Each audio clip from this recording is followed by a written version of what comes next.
Hey YouTube, it's ICU, and today Apple released iOS 7 Beta 2 for the devices it supports, and now iOS 7 is the first beta version of the upcoming firmware that includes support for iPad models. So I have it here running on my 3rd generation iPad, and I'm going to demo it for you guys, and I'm going to go over a couple of the different changes in Beta 2, and also give you guys a look at iOS 7 on the iPad. So first of all, I'm just going to kind of go over some of these applications in order here, and we're mostly going to be taking a look at the user interface. I'm also going to go over some of the more significant changes in iOS 7. Without any further ado, let's go ahead and get started. So as most of you have already noticed, just right off the bat, all of the icons look completely different than iOS 6, and the user interface also looks significantly different as well. That's because Jonathan Ive, who's the Senior Vice President of Design now, insisted upon a more flat and streamlined look. So let's go ahead and demo the camera here. Now let's flip it around to the front-facing camera,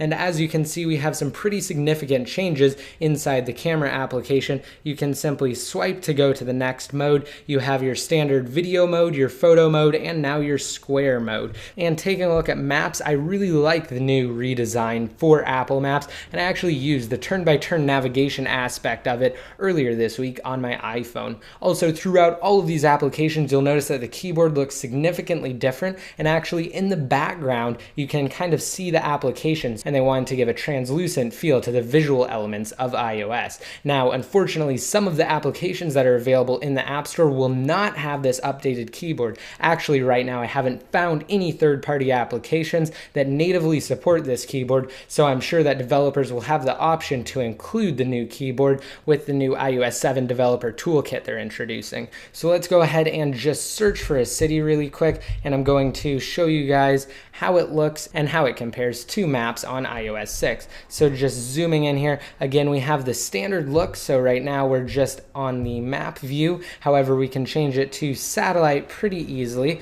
simply by tapping the eye, and we can go to satellite from here. Now, again, I'm not really going to go too into depth, but as you can see, just changing it, switch to this gray interface, and some applications will have a white interface, whereas other applications will have a gray interface, and even some, like maps, will be a hybrid of the two. So let's go ahead and just zoom in here. You'll also notice that when I zoom in, I get a small scale up there in the left-hand corner. This is true across the iPhone as well as iPad models. Again, it just gives you a more realistic representation of what you're looking at, and you can kind of easily gauge what you're looking at as well. So let's go over here, and we're going to go into the 3D view. We can also go into flyover if we want. So let's go 3D, and again, you have your same Apple Maps that you're used to. I've also noticed things are significantly faster in the iOS 7 Maps app than in the iOS 6 Maps app. Things just seem to work better, thankfully, in iOS 7 Maps. I know a lot of users were complaining about Maps in iOS 6. Well, it looks like Apple is finally starting to catch up with Maps, and they're starting to make major improvements. Now, the clock app just looks great. Once it loads up here, you'll see that. Again, we have a very flat and nice look, and it's really easy to tell what we're looking at. So we can switch between all the different modes down here at the bottom as well. And in Photo Booth, it's pretty self-explanatory. Calendar has been significantly revised, so no longer do we have the leather elements. It's just a very flat and clean look, just like most of iOS 7 is. Now, inside of the Notes application, again, we don't really have that yellow Notes theme with the binding. We just have a blank Notes interface. Newsstand has also been revised, and I think it looks great. It looks really awesome on the iPad, better than it does on either the iPhone or the iPod Touch. The iTunes Store is another great example of a flat application. It looks pretty similar to the App Store now that I think about it, with the top cover flow featured content. Again, we can easily switch to different aspects of it, either along the top or the bottom. It's also somewhat like Maps because, again, we do have that white and the gray interface that we can switch back and forth to when we go to different aspects of the iTunes Store app. And exiting out, let's take a look at the App Store app, which of course is the counterpart to the iTunes app. So I'm going to say not now to those Apple apps, and as you can see, again, we have the same kind of cover flow featured items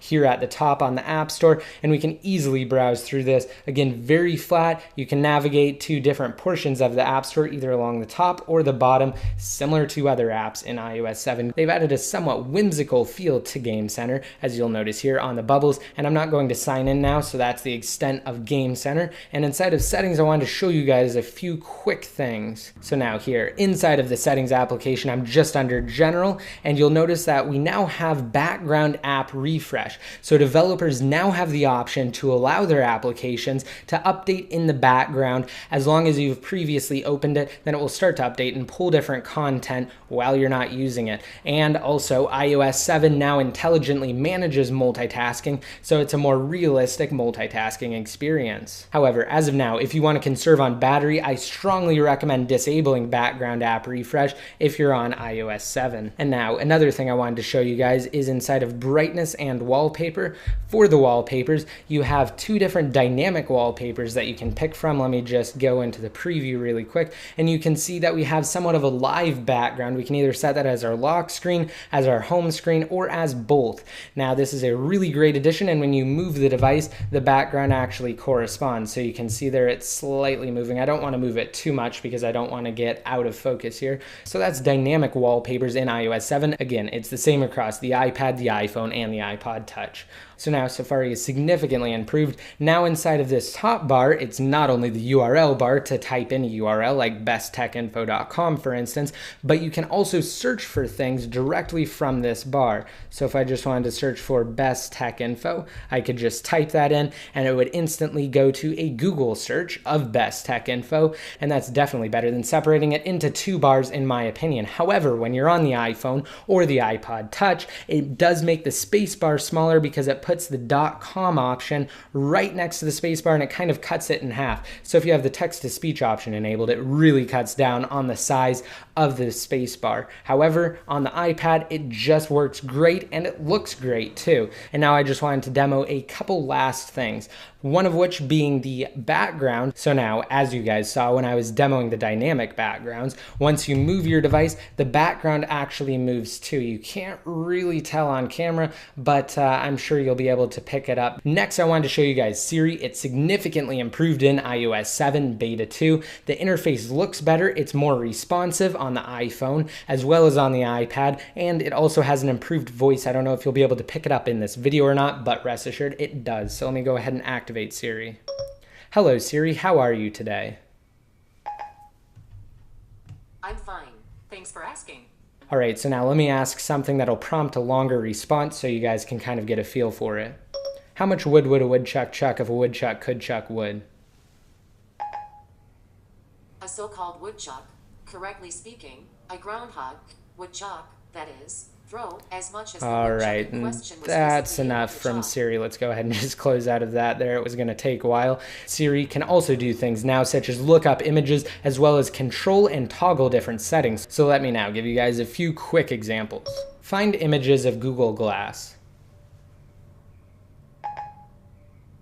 My web search turned this up. So as you can see, it does bring back the image results that I requested. Increase brightness. Okay, this is as bright as it gets.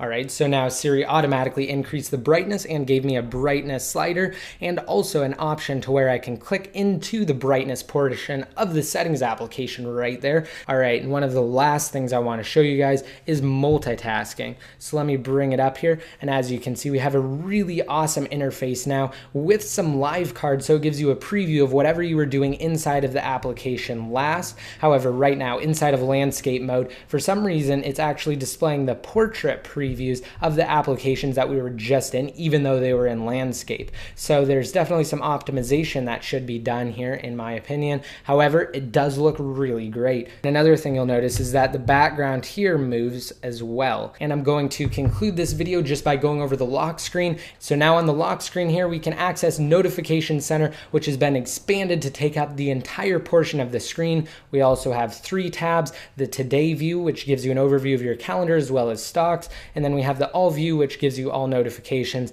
and then Miss notifications. Now swiping up here, we can also access Control Center simply from the bottom of the screen, and now you can do a ton of different things from Control Center, and you can access that within any application. You can toggle on airplane mode, Wi-Fi, Bluetooth, do not disturb mode, auto rotate. You can control AirPlay, as well as the ability to play music, quickly access the camera or the clock application, or change the level of brightness simply like so.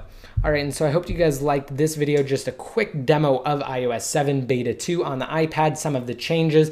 And I also have to say that I've noticed on my iPhone, a lot of the bugs have been corrected. It runs much better now. It's way more responsive than before, and some of the visual elements have been slightly tweaked. All right, and with that said, if you guys want to watch my other video from today, where I demo a UDID security registration bug that will allow you to install iOS 7 on your device without having your UDID registered through an Apple developer account, then just be sure to click on the annotation that should be on the screen now. And if you want a chance to enter to win either a $100 or a $50 Amazon gift card, just be sure to rate this video up and leave a relevant comment down below in the comments section. It doesn't matter what your comment is, as soon as it's posted, you'll automatically gain an entry. And finally, to be updated more often, just be sure to like me on Facebook, and until next time, this is ICU, signing out.